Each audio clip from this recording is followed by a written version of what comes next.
Okay, as you can see, the oven's on the side at the moment. I've removed all of the masking tape and I've put Kapton tape on instead, which is a recommended change, mostly because the masking tape burns and melts and gets destroyed inside the oven on repeated use, and apparently the smell of the masking tape burning is just something that lingers forever. So I didn't want to suffer from that fate, so I've replaced it with Kapton tape. I could probably seal a little bit more on there. It's just there to hold all of the insulation in place to make sure the heat doesn't get back into the top area. Now the reason the oven is on the side is because I need to get access to the controller, which is just here, and I didn't want to disconnect any of the thermocouples or anything, so this was the easiest way to let it sit, because my plan is to do the firmware upgrade on the controller and put the custom firmware on, and to do that I need to use an FTDI USB to serial adapter, and on the actual controller itself there's an ISP header, so I need to connect this up and then work out how to flash the firmware. So I've got my FTDI programmer. I've put some DuPont jumpers on there. There are a few things we need to do. So all you need to connect is the RX, the TX and the ground. And so the RX, TX and ground goes to the 3rd, 4th and 5th pin. So I believe which one is yellow? Yellow is TX. So it goes TX first, which is the yellow, then green, which is RX, and then in my case orange is the ground. I need to connect those, and what I'm going to do is just tape this to the side of the oven. Just let it sit there. Now this is where it gets a little tricky. You need 2 more jumpers. I've got just male to female. I need to connect both to the first 2 pins, which is the ISP pin and the reset pin. So 1, 2.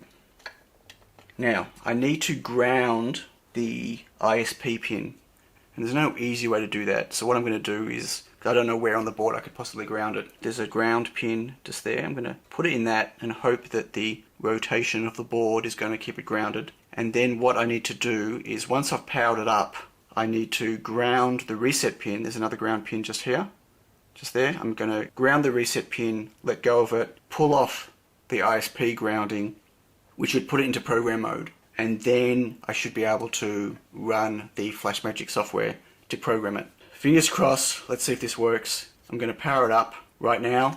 Okay, you can probably hear it taking off like a jet plane.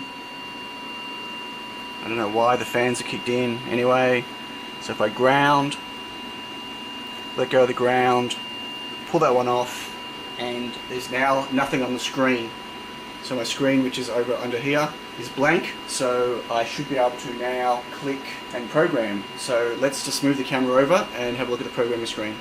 Okay, I'm recording my monitor. I don't have any screen capture software on this PC, so I'm using FlashMagic. I've set the correct ARM7 chip that I'm using. I'm connected on COM4. I'm using 14400. Apparently you can go higher, but there's been some guidance saying that when you're flashing with FlashMagic, that he had trouble doing it at 57600 and he was successful at 14400. So I'm using that, and you need to set the oscillator to 11.0592, and then I've got it to verify as well. This takes quite a while, but you basically click start. It tries to attempt connection. Okay, it's time to boot it up. Let's hope the firmware update worked. Ooh, unified engineering. Wow, that was quick. So it worked. So this is the new flashed firmware, not the one that comes with it. So let's have a look. Here we go, T962 controller, version 0.5.2, it's the latest version. So F2 setup, what is in there? Oh, interesting. As you can see, the fan light's flashing. I wonder if that means that it's actually spinning the fan. Oh, it is really slowly. Interesting. So you can set the minimum fan speed. It's currently set to 8, which is making it go kind of slow, kind of nice. Cycle done beep. 1 second, yes, because before it just stays on forever. What else is there? Left TC gain, left TC offset, right TC gain, right TC offset. I'm assuming that's to do with the thermocouple adjustments, so I could tweak it. So done. What else is there? There's bake, manual mode, select profile, that's what we want, F4. So this is an AM Tech Syntec. So where's it going to? All the way up to 250, starting from 50. That could work with my paste. I don't know. What else is there? F2. It's a low temp. Definitely not going to work with my paste, but that's probably a... Only goes to 150. I probably need something a little bit higher for my low temp paste. I think it needs to go to 165. 4300. So 635N, 37 PB, so 50... Soaks around 150 to 180. That looks about right. Goes to about 225. This could be the one I want. So select. Okay, so that's my profile selected. I guess I need to make a TinyPICO and reflow it. Okay, it's time to reflow a TinyPICO. Bit nervous. Turn the oven on. Okay, one's open. I'm going to put it in the middle, so I'm going to put it on top of another PCB so it doesn't sit directly on the tray. It can be better for thermals. I'm going to try to move it more into the center if I can. I probably shouldn't do a TinyPICO on my first reflow, but I need a TinyPICO built today. So, here we go. Close the oven. Bit of friction. Okay. Might just dim the lights down. Might help, less glare. Okay, off it goes.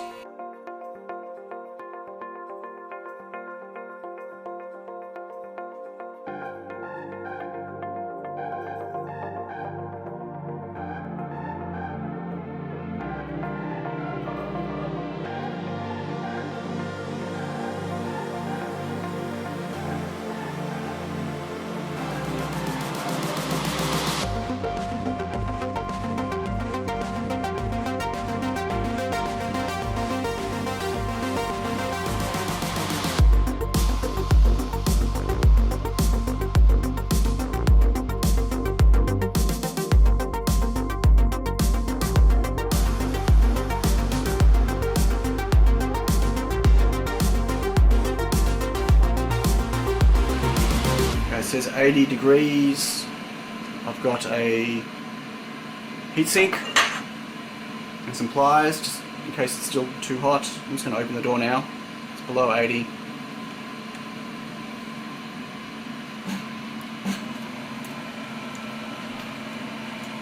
And that has not reflowed, so it didn't get up high enough. It's time to have a look at how far out the readings are from the thermocouple compared to what we're actually getting at the level of the tray. So what I've done is I've put a PCB inside which has got a thermocouple connected to it. The tape itself is not touching the thermocouple, so there's no chance that the tape itself will interfere with the thermocouple. It's on the board rather than connected directly to the tray because we don't want the metal on the tray to be wicking all the heat away. So this should give us a good reading about what a PCB should be reaching temperature wise when it's reflowing. And then I've got it coming out the bottom and underneath through one of the holes on the bottom of the unit so the drawer can stay perfectly shut tight. And then on top of the unit I've got my DMM, which is going to be taking a reading in Celsius. So right now it thinks it's 21 degrees.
Okay, after a lot of mucking around and building a custom profile, which we'll have a look at now, I made a profile that went really high, all the way up to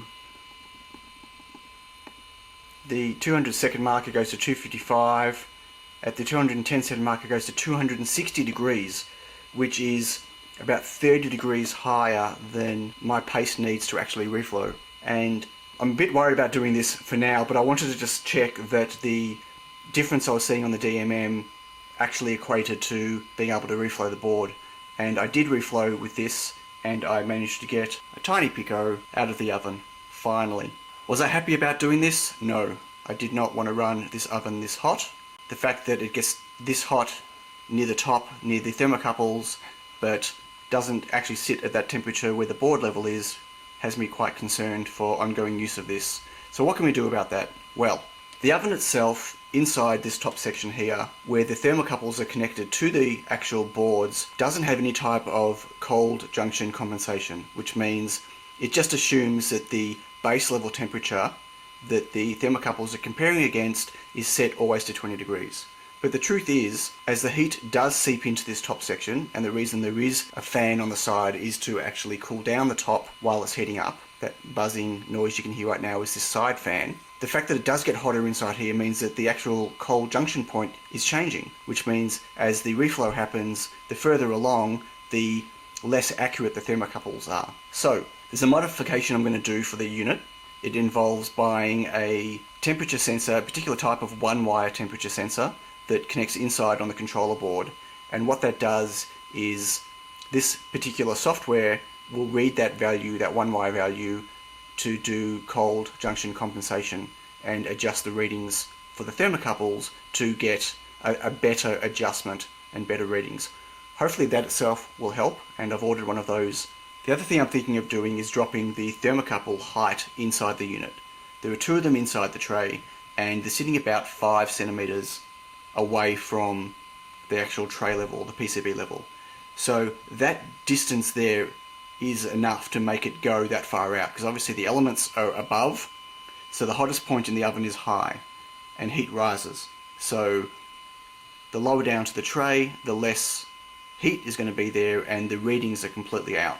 So I figured between the cold compensation and me dropping the thermocouples a couple of centimeters, or maybe even lifting the PCB up inside the tray, that'll give me a closer position to the actual reading of the temperature for my boards. So they're my first two mods I'm going to make, beyond obviously the software upgrade.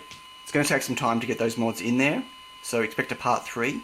I'm not prepared to give up on this oven. I think I can get this oven working and tuned really well for my use cases, but I don't like having to run it at 260 degrees at its highest point just to be able to reflow a TinyPICO, which should reflow at 220 degrees, or 225.